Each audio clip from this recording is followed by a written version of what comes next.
Hello everyone, welcome to foundation classes by Amit. अगर आप Chandigarh PRT exam की प्रिपरेशन कर रहे हैं तो ये जो क्लासेस हैं वो आपके लिए मोस्ट इम्पोर्टेंट है। तो अगर आप चैनल पर न्यू हैं तो चैनल को सब्सक्राइब कर लीजिए। अगर आपको किसी तरह का कोई डाउट है, कोई इश्यू है, कुछ भी अगर आप पूछना चाहते हैं तो आप इस कॉन्टैक्ट नंबर पे व्हाट्सएप मैसेज या फिर डायरेक्ट कॉल भी कर सकते हैं। अगर आपने टेलीग्राम ग्रुप को ज्वाइन नहीं किया है तो आप टेलीग्राम ग्रुप को ज्वाइन कर लीजिए।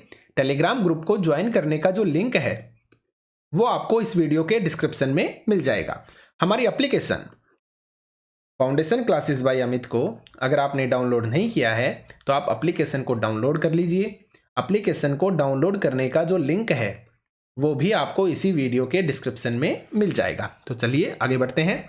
देखिए, हमारे चंडीगढ़ पीआरटी के जितने भी आपके कोर्सेज हैं, चाहे फिर वो टेस्ट सीरीज हो, चाहे फिर वो वीडियो कोर्स हो, चाहे फिर नोट्स का कोर्स हो, सभी कोर्स के ऊपर आपके 10% डिस्काउंट चल रहा है, जो कि आपका आज दोपहर 12 बजे तक ही वैलिड है। तो अगर आप लेना चाहते हैं तो किसी भी कोर्स को आप ले सकते हैं। तो आगे बढ़ते हैं। देखिए, हमारा फर्स्ट क्वेश्चन है कि संवेदी तंत्रिकाएं संवेदना प्रेषित करते हैं। यानी कि आज हम जो क्वेश्चंस करने वाले हैं वो आपके साइंस के क्वेश्चन है और मोस्ट इंपोर्टेंट क्वेश्चंस हैं, इनको आप अच्छे से समझना, ठीक है। तो संवेदनी तंत्रिकाएं संवेदना प्रेषित करती हैं। प्रेषित करने का मतलब होता है भेजती हैं। संवेदना यानी एक तरह से आप सूचना भी बोल सकते हैं कि जो आपकी संवेदी तंत्रिकाएं हैं जिनको बोला जाता है आपकी सेंसरी न्यूरॉन्स। क्या बोलते हैं?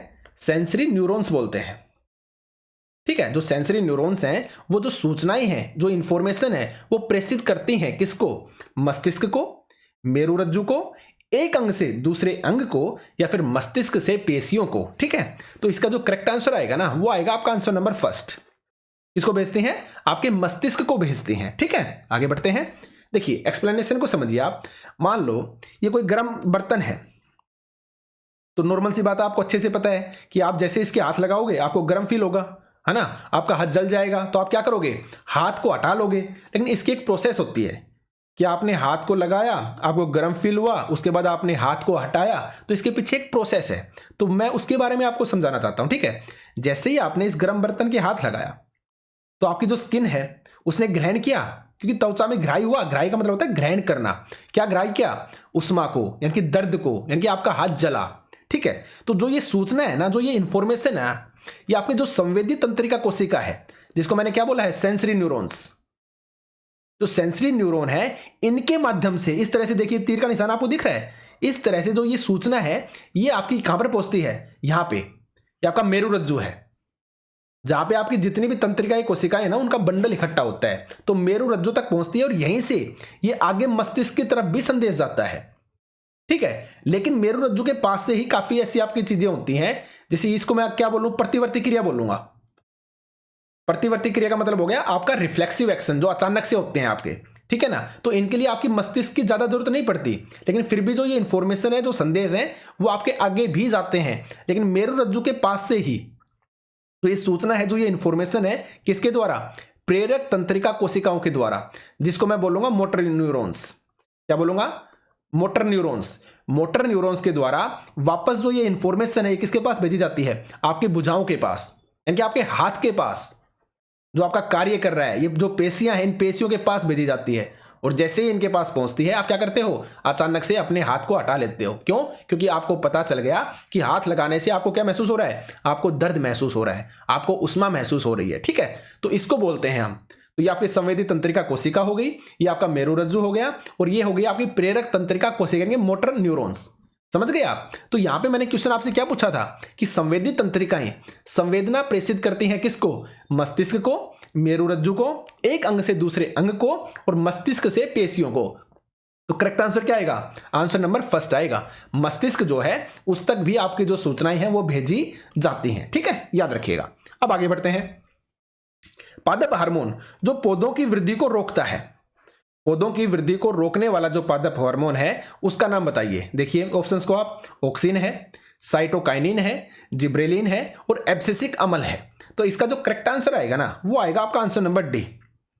जो एब्सिसिक अम्ल है वो पौधों की वृद्धि को रोकता है, ये बात आपको याद रखनी है। अगर मैं ऑक्सिन की बात करूं तो ये वृद्धि में सहायक है, वृद्धि में ये सहायक होता है। भाई मान लो ये आपके सामने पौधा है, ठीक है, ये जमीन में से निकला और निकलने के बाद इस तरह से ये पौधा बड़ा हो रहा है, तो ये आगे के जो भाग है इनको प्रोहो भाग बोला जाता है, प्रोहो।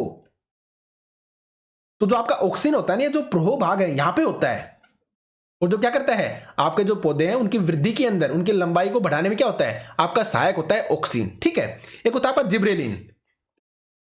जिब्रेलिन जो है ना, ये आपका तना जो होता है ना, तने की वृद्धि के अंदर सहायक होता है आपका जिब्रेलिन। ठीक है, जिब्रेलिन कहां पे सहायक होता है, तने की वृद्धि के लिए सहायक होता है आपका जिब्रेलिन। लेकिन जो आपका एब्सेसिक अम्ल है ना, ये जो है ये आपके पौधे की वृद्धि को रोकता है। तो ये सारी की सारी चीजें इसके बारे में आपको याद रखनी है। ठीक है, तो करेक्ट आंसर क्या हो जाएगा आपका, आंसर नंबर डी, याद रखिएगा आप। आगे बढ़ते हैं, ये देखिए ये नोट्स के अंदर हमने सम्मिलित कर रखा है, मैंने बता दिया है कि एब्सेसिक अम्ल है वो वृद्धि का संदमन, संदमन का मतलब होता है उसको धीमी करना या उसको रोकना वाले हार्मोन का एक उदाहरण है। पत्तियों का मुरझाना इसके प्रभावों में सम्मिलित है। यानी कि अगर आपसे पूछा जाए कि पेड़ की जो पत्तियां हैं वो मुरझा रही हैं, ये किसके प्रभाव से होता है, तो किसके प्रभाव से, आपके एब्सेसिक अम्ल के प्रभाव से। याद रखिएगा किसके प्रभाव से, एब्सेसिक जो अम्ल है उसके प्रभाव की वजह से होता है। ठीक है, याद रखिएगा आप। आगे बढ़ते हैं, निम्नलिखित में से कौन सा भाग श्वसन के नियंत्रण में भाग लेता है, श्वसन के नियंत्रण में भाग लेता है, इनके जो आप सांस लेते हैं उसका जो नियंत्रण करते हैं, तो उस नियंत्रण की प्रक्रिया में भाग लेता है कौन सा भाग। ऑप्शंस को देखते हैं हम, अनुमस्तिष्क, पोन्स, मेरुरज्जु या फिर प्रमस्तिष्क। फिर से देखिए, अनुमस्तिष्क भाग लेता है, पोन्स भाग लेते हैं, मेरुरज्जु भाग लेता है या फिर प्रमस्तिष्क भाग लेता है। इसका जो करेक्ट आंसर आएगा ना वो आएगा आपका आंसर नंबर बी। जो पोन्स होते हैं ये आपके श्वसन के नियंत्रण में भाग लेते हैं, और ये किसके भाग होते हैं, अगर मैं आपको अच्छे से, चलो आगे डिस्कस कर लेता हूं मैं, तो आगे हम देखते हैं एक्सप्लेनेशन को। देखिए आप, ये आपका दिमाग है, इसका डायग्राम है। अब यहां पे जो चीजें मैं आपको समझाऊं ना उसको आप अच्छे से समझना। ये आपको नीचे दिखाई दे रहा है, एक तो आपका पोन्स हो गया, एक मेडुला ऑब्लांगेटा हो गया जो हम बोलते हैं, एक आपका अनुमस्तिष्क हो गया। तो ये जो सभी है ना तीनों, ये किसके भाग हैं, आपके पश्च मस्तिष्क के भाग हैं। किसके भाग हैं, पश्च मस्तिष्क के भाग हैं। अगर यहां पे मैं अनुमस्तिष्क की बात करूं तो शरीर का संतुलन बनाने के लिए, शरीर का संतुलन बनाने के लिए जो यूज किया जाता है वो आपका अनुमस्तिष्क है। ठीक है, जैसे आप साइकिल चला रहे हो तो साइकिल चलाते समय आपने क्या बनाया, आपने संतुलन बनाया। आप कुछ लिख रहे हो पेंसिल से, तो पेंसिल लिखते समय आपको क्या चाहिए, संतुलन चाहिए ना शरीर का, तो इसके लिए किसका यूज होते हैं, आपके अनुमस्तिष्क का। आपको याद रखना है। जैसे आपका देखिए, मेडुला ऑब्लांगेटा के बारे में सोचिए आप, जैसे आपने खांसा तो आपका खांसना हो गया, आपका छींकना हो गया। ठीक है, खांसना, छींकना, उल्टी करना, तो ये सब चीजें क्या है, आपके हाथ में थोड़ी ना है, ये आपकी अनैच्छिक क्रियाएं हैं। कौन सी क्रियाएं हैं, अनैच्छिक क्रियाएं हैं। तो इन पे कंट्रोल कौन करता है, इनको नियंत्रित कौन करता है, आपका मेडुला ऑब्लांगेटा। ठीक है, और एक बच गया आपका पोन्स। जो पोन्स होता है ना वो श्वसन के नियंत्रण में सहायक होता है। ठीक है, श्वसन के नियंत्रण में सहायक होता है आपका पोन्स, याद रखिएगा। ऊपर देखिए प्रमस्तिष्क, जो प्रमस्तिष्क किसका भाग है, आपके अग्र मस्तिष्क का भाग है। याद रखिएगा, आपके जितने भी सोचने समझने वाली चीजें हैं, याद रखने वाली जो चीजें हैं वो किसका भाग है, किसकी वजह से हैं, आपके प्रमस्तिष्क की वजह से हैं। ठीक है, तो ये सारी की सारी चीजें आपको याद रखनी है। अब आगे बढ़ते हैं, हार्मोन जो रक्त में शर्करा के स्तर को बढ़ाने के लिए उत्तरदायी है, वो हार्मोन जो रक्त के अंदर शर्करा के स्तर को बढ़ाने के लिए उत्तरदायी है। ऑप्शंस को देखिए आप, इंसुलिन, ग्लूकागोन, थायरोक्सिन और इनमें से कोई नहीं। तो यहां पे जो आपका करेक्ट आंसर होगा ना वो होगा आंसर नंबर बी। कौन है, वो ग्लूकागोन है। कौन है, ग्लूकागोन। अब ये होता क्या है, देखिए आपका अग्नाशय होता है, अग्नाशय से जो पैनक्रियाज जिसे हम बोलते हैं, इससे आपके दो हार्मोन निकलते हैं। एक तो आपका होता है इंसुलिन और एक होता है आपका ग्लूकागोन। क्या होता है, एक आपका इंसुलिन होता है और एक आपका ग्लूकागोन होता है। जो इंसुलिन होता है ना, इसकी कमी से होता है आपका मधुमेह रोग, जिसे हम बोलते हैं ना शुगर।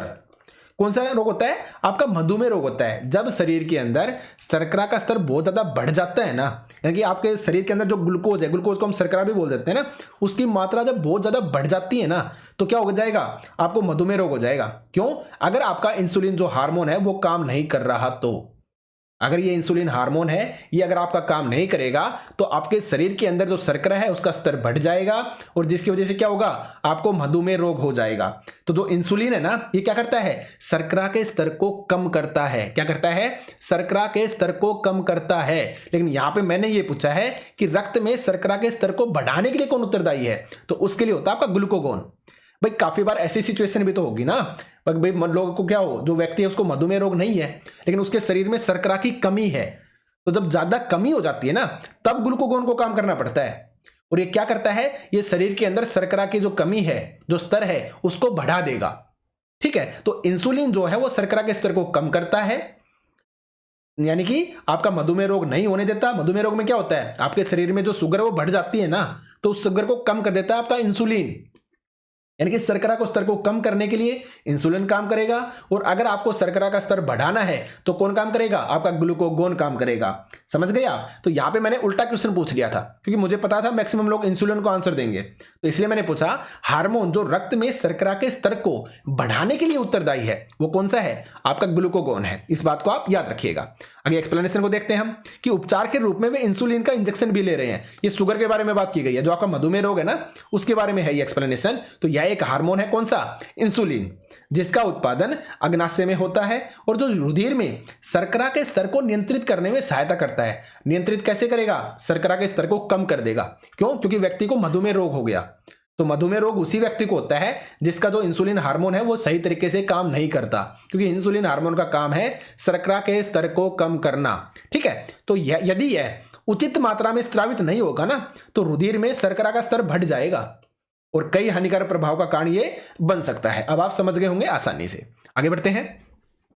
तंत्रिकाएं जो सूचना को मस्तिष्क से प्रभावित अंग तक लेकर जाती हैं, ये कौन सी होंगी, संवेदी तंत्रिकाएं होंगी, प्रेरक तंत्रिकाएं होंगी, कोशिकाएं होंगी, या फिर इनमें से कोई नहीं। एकदम इजी है, कौन सी हैं, आपकी प्रेरक तंत्रिकाएं, यानी कि जो मोटर जो होती है ना, मोटर सेंसरी, ठीक है, मोटर जो आपके न्यूरॉन्स हैं वो होंगे क्या, आपकी प्रेरक तंत्रिकाएं, जो आपकी तंत्रिकाएं जो सूचना को मस्तिष्क से प्रभावित अंग तक लेकर जाती हैं। पिछला क्वेश्चन हमने पूछा था, वहां पे क्या था कि जो सूचनाएं हैं कहां से, आपकी देखो एक्सप्लेनेशन में दिखाता हूं आपको, यहां पे देखो आप, ये कौन सी थी आपकी संवेदी तंत्रिका कोशिका, जो आपका प्रभावित अंग है, यहां से सूचना ले कहां पे पहुंचा रही है, मस्तिष्क के पास, यहां पे पहुंचा रही है ना।